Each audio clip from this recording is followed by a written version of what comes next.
Hello, Professor McMillan. This is our final for the class. I want to go ahead and apologize beforehand in case you hear any barking. My dogs are in here.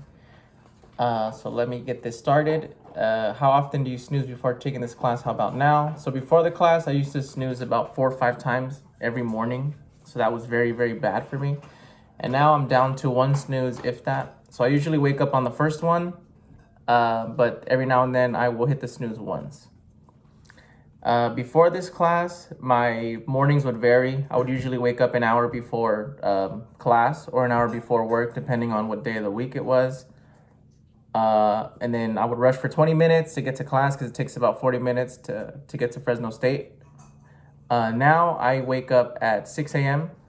Every single day, no matter what's going on. So whether it's a weekday or weekend, that's the time that I usually shoot for. And in the mornings, I use that time to study. Finals are coming up, so that's been very big for right now. I usually read as well, so 10 minutes in the morning.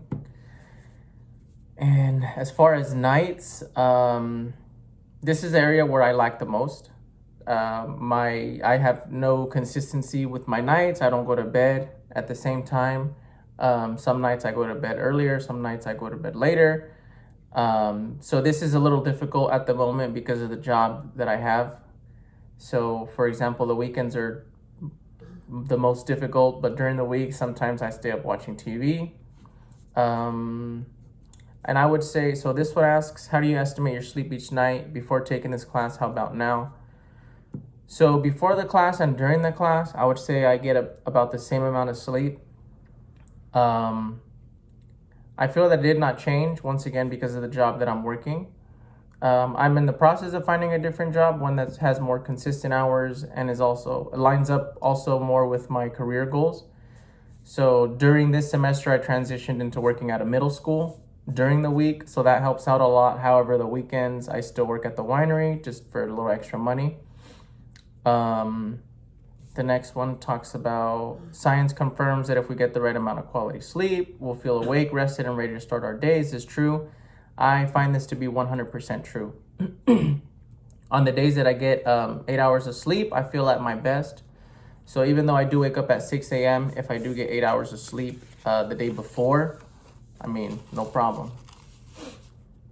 Once again, during the week, this is a lot easier to do as opposed to the weekends because of work. And the next question is, did you improve your physical health this semester? Why? I would say yes, 100% I did. I feel stronger. As a matter of fact, I know that I'm stronger. I exercise at the end of my day as opposed to in the mornings, how we were doing it in the class. It just fits my schedule a little bit better. I still do the 20-minute HIIT workouts because those are 20 minutes in a day. You can find those any day. I usually do this while watching a show. So my fiance and I have been watching Working Moms. That's a good show. Or maybe I'll throw on some Star Wars because I've watched it so many times. I also feel more flexible due to these HIIT workouts because they require some range of motion. And then I also find it easier to complete the workouts as opposed to when we first started doing them in class. It was a little tough. The first time we did it, I want to say I was sore for like 3 or 4 days. And now, I'll still get sore, but it's not as bad yeah. And have you fixed your circadian rhythm? Unfortunately, I have not. And I feel that once I get a new job where the hours are more consistent, I will be able to get on top of this one right here. Because it's very difficult when sometimes you get out of work at 1 p.m. or not 1 p.m., 1 a.m. or 12 in the morning or 12 at night, So, once I have set hours during the week as well as weekends, this will be a lot easier to obtain. My current eating window. So when we started this, I chose my window from 9 a.m. to 7 p.m. and then I pushed it back an hour. So now I'm at 10 a.m. to 8 p.m. And of all the things that we've done in this semester, this is the one that I've been the most consistent with. I'm proud of this one because this one was very difficult to kick. I like to eat late night snacks. Now I don't find myself hungry at all at night. If I do crave something, I'll just grab a water bottle and then drink water before I go to bed. I think the funny part about this one, however, is that at 10 a.m., it never fails, my stomach will growl right at 10 a.m. So it knows that it's time to eat.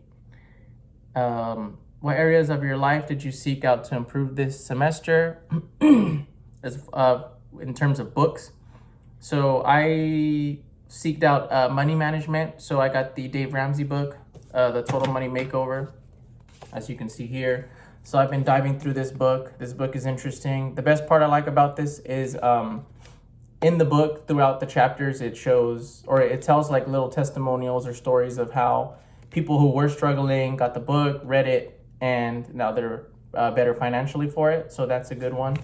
The next one is the one from class, The Compound Effect. I've actually read this one 3 times during the course of the semester. I also let my brother-in-law borrow it. He felt it was a really good read, and it got him into reading books as well. So he used to read books back in the day, stopped for a while, now he's back at it. I mentioned this one earlier in the semester, The Can't Hurt Me by David Goggins. Haven't gotten into it yet, so McMillan, if you get to it first, let me know what you think of it. And my communications professor recommended this one to me, I Will Teach You to Be Rich by Ramit Sethi. Haven't gotten to this one either, but once I get through the Total Money Makeover, I'll give this one a dive. So yeah, those are the books. Oh, and there's another book. I don't have it with me at the moment. That one is titled Untangle Your Anxiety. Very good book as well. I can't remember the author at the moment, but that's a good book. So as well as books, I also listen to more podcasts. So on the way to work, on the way to school, I usually have a podcast on. What good habits, if any, did you create this semester? I created better eating habits, morning habits, as well as night habits. I've also been working on the breathing, especially during HIIT workouts, which is the most difficult time to concentrate on breathing because your body just needs air. So I figured if I can breathe in a difficult circumstance, like during a HIIT workout, I should be able to breathe throughout the rest of the day. How many days in a row have you done each habit? So my eating window, I've been going strong ever since we started the class. I maybe have missed 3 or 4 days total during that time span. My morning routines, I tend to miss a day here and there, with weekends being the most common. The nights, I'm the least consistent, but I'm still making conscious efforts to stick to the routine. So although I want to say I go 3-4 days maybe with a night routine or during the week, because the weekends usually never work out for me, I don't shy away from it. So I try to jump back into the routine. Based on your answers above, reflect on whether you're making the right daily decisions for a great life. If I could rank my daily decisions, I would give myself a 5 out of 10. So before the class started, I would give myself a 2 out of 10. So there has been some progress, but I know that there can be a lot more progress. And once I can find a job where the hours are more consistent, I want to shoot for the 7 or 8 out of 10 mark. I'm proud of the progress that I've made this semester, but I know that I could be giving more effort.